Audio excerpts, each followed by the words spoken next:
The rain was coming down hard that night, the kind of cold, merciless rain that seemed to wash the color out of everything. A lone figure stumbled through the storm, a woman, soaked to the bone, clutching her swollen belly with trembling hands. Her name was Marissa, and she was 8 months pregnant, barefoot, and bleeding from a cut on her lip.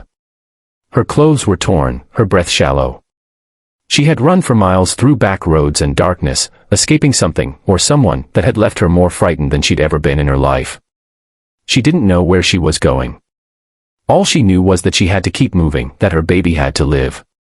Through the sheets of rain, she saw a flicker of neon light, the Devil's Disciples Bar. The name itself might have scared most people away, but Marissa was out of options.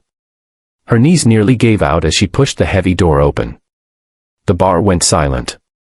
Inside were about a dozen men, leather jackets, tattoos, heavy boots, the smell of oil and beer thick in the air.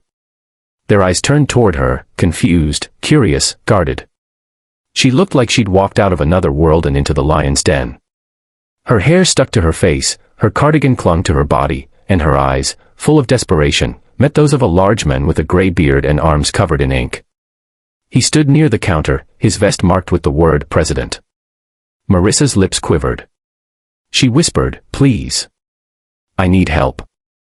If you believe in kindness, in second chances, and in the idea that even the hardest hearts can still do the right thing, please take a moment to like, comment, share, and subscribe to Kindness Corner.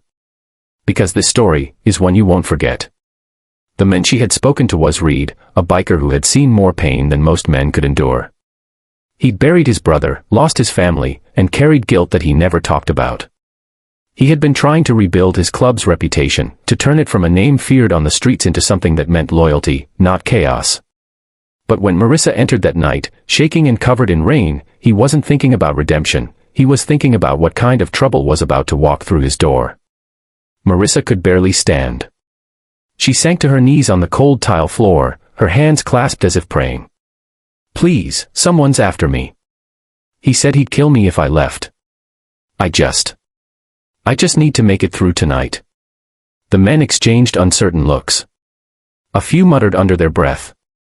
A pregnant woman, scared, broken, asking a gang of bikers for help, it sounded like a story no one wanted to be part of. But Reed couldn't look away.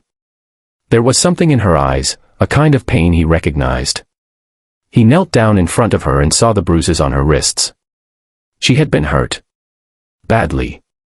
They took her to the back booth, wrapped her in a towel, gave her water, and listened as she tried to speak through trembling lips. Her voice was small, fragile. She told them about Carl, her husband, a man who'd promised to love her but instead turned her life into a nightmare. When she got pregnant, he grew more violent, controlling, dangerous. That night, he had thrown her against a wall when she said she was leaving. So she ran, without shoes, without a plan, just hope. Reed stood silent for a long moment, then looked at his men. Nobody touches her. Nobody questions her. She stays here tonight. And with that, he made a decision that would change all of their lives. They set up a cot in the office, brought her warm food, even found an old blanket someone's mother had made. One of the younger bikers, Tanner, found her a pair of dry clothes from the storage room. She thanked them through tears. None of them had heard words like "thank you" in a long time, not like that. As the hours passed, Reed sat outside the office door, a beer in his hand but his mind somewhere else. He thought about his own daughter, the one he hadn't seen in 10 years. He remembered how she used to cling to his arm when she was little, and how he'd chosen his bike over her one too many times. He thought about how life gives you moments, rare, sacred moments, to do the right thing, even when the world thinks you're the worst person alive. Just before dawn, the sound of a truck pulling up outside shattered the fragile calm. The men looked toward the window.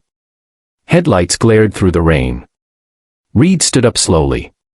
"Stay with her," he ordered, his voice low. He walked to the door, his boots echoing against the floor. A man stumbled in, big, angry, wild-eyed. "Where is she?" he roared. "Where's my wife?" The bikers surrounded him in silence. Reed stepped forward. "You need to leave." Carl's face twisted with rage. "She's mine. You hear me? Mine." He lunged toward the office door, but before he could reach it, Tanner and 2 others held him back. The scene was tense, brutal, a storm inside a storm. Reed stared him down, his jaw tightening. "Not anymore," Reed said quietly. "You lost that right when you laid your hands on her." It was over in minutes. The police, called by one of the men quietly moments earlier, took Carl away. Marissa, trembling, heard everything from behind the door. When she finally came out, she found Reed sitting alone at a table, head bowed, rain still dripping from his jacket. She walked over, tears streaming down her face, and whispered, "You saved my life." Reed looked up, his voice barely a whisper. "No, sweetheart. You saved ours." Days passed. Marissa stayed until she could find shelter. The bikers fixed her car, gave her money, and promised her she'd never have to be afraid again. When she left, she hugged each of them, men who'd once been feared, now standing quietly, trying not to cry. Reed walked her out, placed a folded piece of paper in her hand, an address, just in case she ever needed help again. Months later, a letter arrived at the bar. It was from Marissa. Inside was a photo, a newborn baby boy wrapped in a blue blanket. On the back, in soft handwriting, she'd written, "His name is Hope. Because that's what you gave us." The men stood around the bar that night, silent. Some smiled, some wiped their eyes. Reed held the photo the longest, his rough fingers trembling. Maybe life hadn't given him a second chance with his own child, but somehow, helping Marissa had healed something he didn't even know was still broken. If this story touched your heart, please take a moment to like, share, comment, and subscribe to Kindness Corner. Every story we tell reminds us that kindness doesn't come from perfection, it comes from courage, compassion, and the choice to care.